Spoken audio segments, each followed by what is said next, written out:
Join the debate, should the US and UK be held responsible for alleged war crimes in Gaza? Let's explore the legal complexities and ethical implications of this groundbreaking lawsuit. Welcome back, everyone. Today, we delve into a significant development on the international stage, where South African lawyers have taken a bold step by filing a lawsuit against Israel for alleged genocide in Gaza. The recent hearings at the International Court of Justice (ICJ) have brought this case into sharp focus, shedding light on South Africa's determination to seek justice. But there's more to the story, a twist that has caught the world's attention.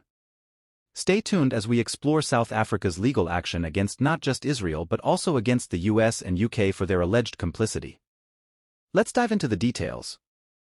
As we unravel the layers of this complex legal battle, let's delve into the progress made at the International Court of Justice (ICJ) hearings. According to Palestinian Minister of Justice Mohammed Al-Shalalda, South Africa's case is gaining momentum within the ICJ. The minister reveals that the African country's position in the court is very strong, signaling a potential turning point in the pursuit of justice for alleged genocide in Gaza. At the forefront of this legal initiative is South African lawyer Wikus van Rensburg, whose active involvement has been instrumental. Backed by around 50 fellow South African lawyers, van Rensburg has spearheaded this effort, demonstrating a united front in the pursuit of accountability. The collaboration and support from this legal team underscore the gravity of the allegations and the seriousness with which they are being pursued. Crucially, the team has amassed convincing evidence to bolster their case.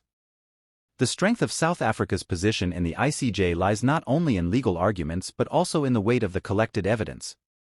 This evidence, as per Minister Al-Shalalda, adds substantial weight to South Africa's stance, making it a formidable force in the ongoing legal proceedings. As we navigate through the layers of this legal saga, Wikus van Rensburg's tireless efforts come into focus. Van Rensburg, the driving force behind the initiative, has been actively corresponding with various countries and the International Court of Justice (ICJ). His persistent endeavors reflect a determination to garner international support and attention for the cause. The overarching goal of this legal initiative is to bring those deemed complicit in the alleged genocide before civil courts. Van Rensburg, speaking on behalf of the South African legal team, emphasizes the commitment to accountability. The intention is clear, not just to scrutinize the actions of Israel but to hold any supporters or collaborators accountable for their alleged involvement in the atrocities. In a noteworthy move, the South African legal team has entered into collaboration with American and British lawyers. This collaborative effort is aimed at finalizing a new judicial action, potentially expanding the scope of accountability beyond Israel's borders. The international dimension of this legal pursuit adds a layer of complexity to the case. As we transition into a critical aspect of this legal battle, attention turns to the United States and its alleged role in aiding Israel.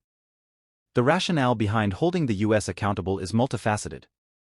Wikus van Rensburg, leading the charge, contends that the U.S. government has been aiding, abetting, and supporting Israel, thereby contributing to international crimes against the Palestinian people.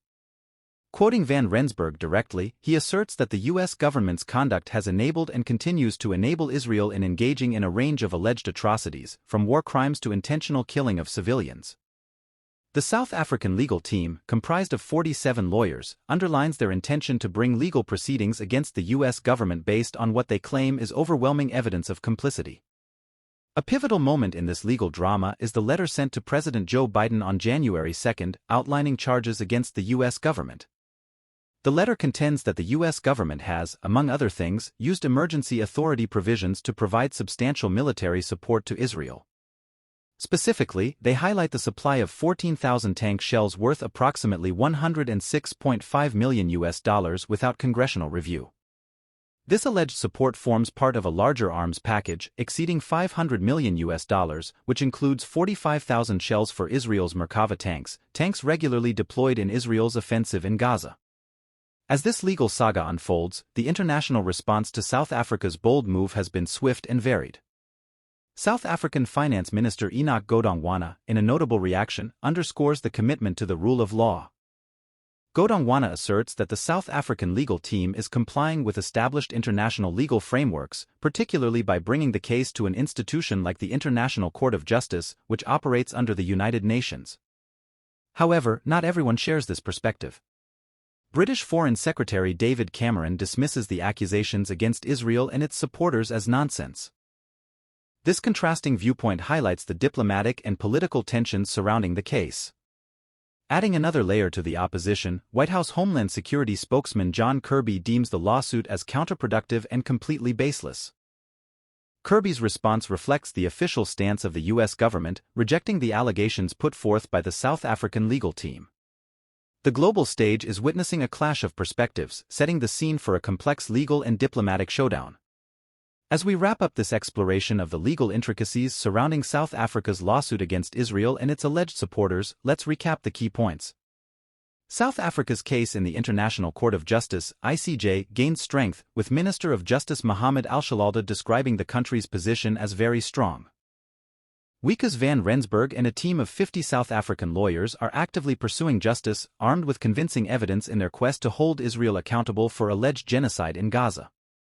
The legal initiative takes an unexpected turn as the focus expands to include the United States and the United Kingdom, accused of complicity in supporting Israel.